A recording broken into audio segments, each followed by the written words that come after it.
오늘 성경 말씀은 로마서 5장 12절에서 14절입니다.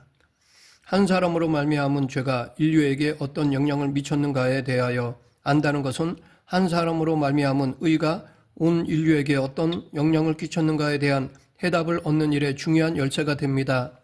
한 사람 아담으로 말미암은 죄로 인하여 죄가 세상에 들어오게 되었고 또 이 죄로 말미암아 사망이 들어왔다는 사실은 인류의 구속사에 대한 바른 해답을 주는 길잡이가 됩니다. 우리는 이 한 사람으로 말미암아 죄가 세상에 들어왔다라는 말씀에서 죄가 들어오기 이전에 세상이 있었다는 사실을 알 수 있습니다. 죄가 들어오기 이전의 세상은 좋았더라의 세상이었습니다. 특히 하나님이 모든 만물을 엿새 동안 창조하신 후 하나님이 지으신 모든 것을 보시기에 심히 좋았더라라고 하셨습니다. 이렇게 죄가 들어오기 전의 세상은 하나님의 영광으로 가득 찬 세상이었습니다. 하나님의 창조는 좋았더라의 결실이었기 때문에 그 창조 가운데는 언제나 하나님의 영광으로 충만했습니다. 그런데 이 같은 세상에 한 사람으로 말미암아 죄가 들어온 것입니다. 이 타락 사건을 몇 가지로 살펴보겠습니다. 첫째, 아담은 생명 언약을 지키지 못했습니다. 하나님이 아담에게 명하신 생명 언약은 동상 각종 나무의 실과는 내가 임의로 먹되 선악을 알게 하는 나무의 실과는 먹지 말라. 내가 먹는 날에는 정령 죽으리라 였습니다. 언약이란 인격체로 창조된 인간에게만이 가능한 것입니다. 아담이 하나님의 형상대로 지음을 받았다는 사실은 그가 하나님과 같은 인격체로 지음을 받은 사실을 의미합니다. 아담은 하나님과의 인격적인 교제의 조건으로 그가 순종해야 할 한 가지 언약을 받은 것입니다. 이 언약은 아담이 능히 지킬 수 있는 합리적인 언약이었습니다. 우리는 모세에게 주신 율법을 인간에게 주는 다른 또 하나의 생명 언약인 줄로 잘못 생각할 때가 있습니다. 율법은 생명 언약이 아닙니다. 그러므로 율법의 행위로 그의 앞에 의롭다 하심을 얻을 육체가 없다라고 선언하고 있기 때문입니다. 율법은 오직 예수 그리스도의 십자가를 통한 구원에 있어서 그 구원을 영광스럽게 하기 위해 주신 것입니다. 둘째, 아담의 죄에 뱀이 가담한 것은 죄의 기원을 가르쳐 줍니다. 아담의 범죄는 인간을 죄의 종으로 만들어 놓았습니다. 죄의 종이란 사단의 종이란 뜻입니다. 왜냐하면 사단으로부터 죄가 나왔기 때문입니다. 그런데 창세기 3장에서 밝혀주고 있는 죄의 기원은 뱀으로부터 시작이 되기 때문에 그러면 뱀이 사단이었느냐에 대한 의문이 제기되는 것입니다.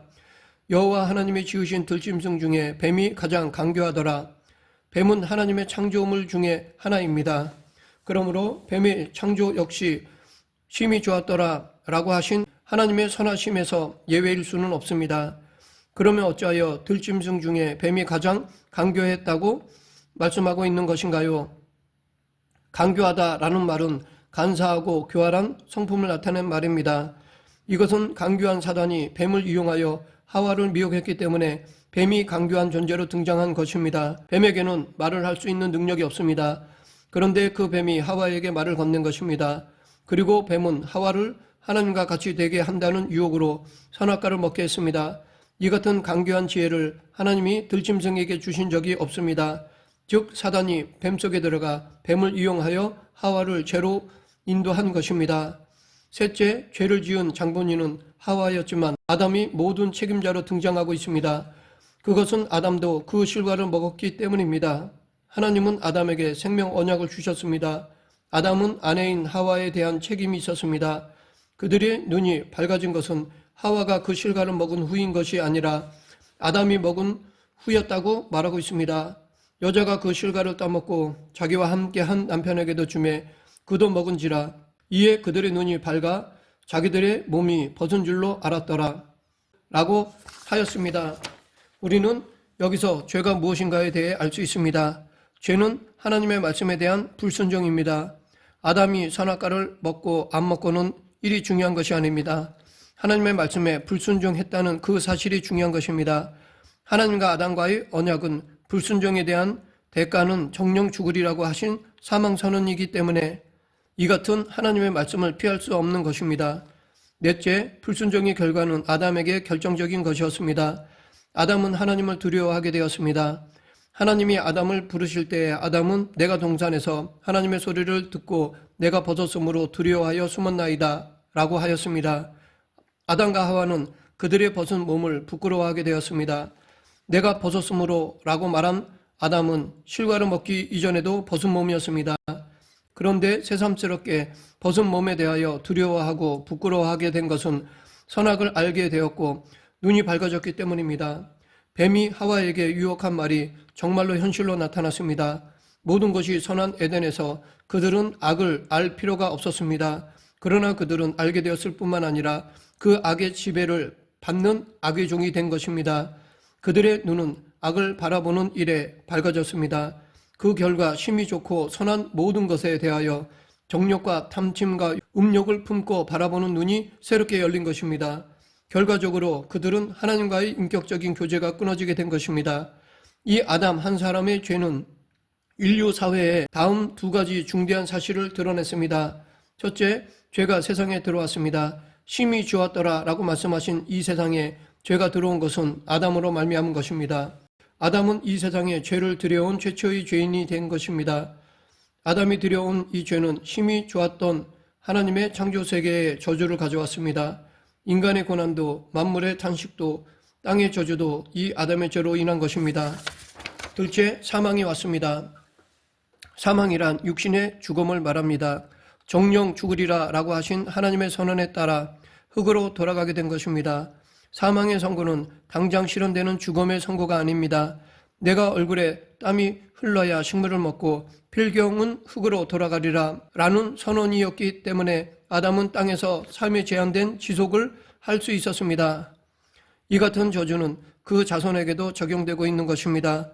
그리고 이 죽음의 선언은 신약시대에 와서 영원한 죽음인 영적인 죽음까지 포함된 뜻임을 나타내고 있습니다. 계속해서 죄가 율법이 있기 전에도 세상에 있었다고 합니다. 그러나 율법이 없을 때에는 그 죄를 죄로 여기지 아니했다고 말하고 있습니다. 우리가 죄와 율법과의 관계를 살펴본다면 죄가 율법보다 훨씬 앞서 있다는 사실을 알게 됩니다. 우리가 그 증거로 사망을 들 수 있습니다.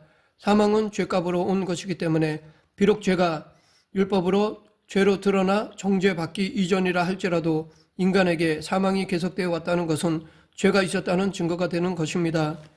율법은 모세가 시내 산에서 하나님으로부터 받은 계명을 말합니다.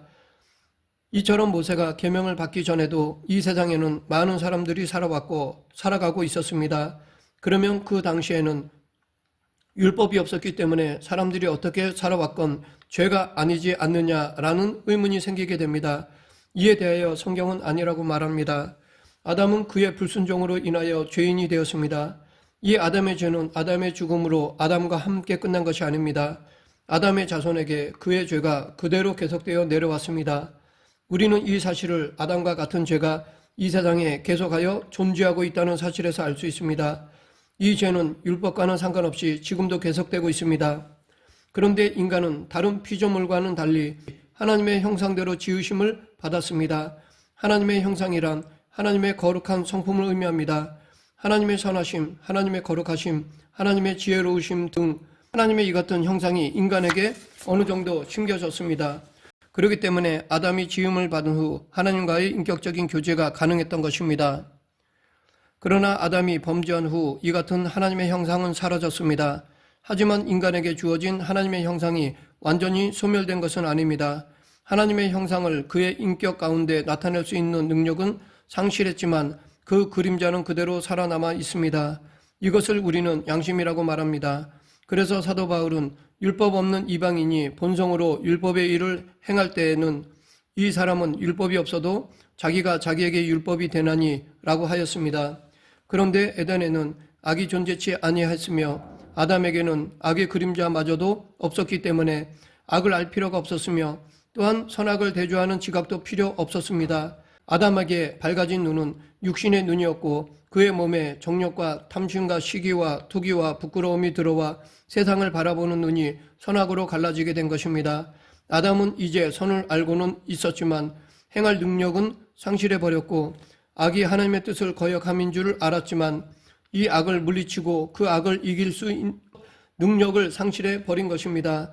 이렇게 율법이 있기 전에도 죄가 세상에 있었지만 율법이 없을 때는 죄를 죄로 여기지 아니했습니다. 그러면 이 죄를 죄로 여기지 아니했다라는 말은 무엇을 의미할까요?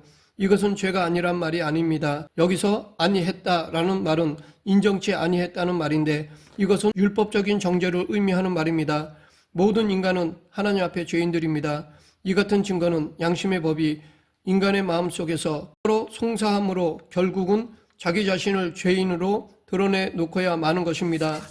또한 이것은 죄에 대한 어떤 형벌을 제정치 아니했다는 말입니다. 율법은 나타난 죄에 대한 보응과 형벌이 가해지게 되어 있습니다. 또 눈은 눈으로 이는 이로 갚으라 하였다는 것을 너희가 들었으나 이 말은 율법이 밝혀주고 있는 죄에 대한 응징입니다. 죄에 대한 응징이 없는 율법은 무의미한 것입니다. 그런데 율법이 없을 때에도 분명히 죄는 존재했습니다. 그러나 그 죄에 대한 응징이 없었습니다. 법조항이 없었기 때문입니다. 또한 이것은 죄를 죄로 드러내지 아니하였을 뿐이란 뜻입니다. 율법의 가장 뚜렷한 사명 중에 하나는 죄를 죄로 드러내는 데 있습니다. 인간은 세상에 죄악이 관영될수록 그 마음의 율법인 양심이 더럽혀 가기 때문에 죄를 죄로 인정치 아니하려고 하는 것입니다.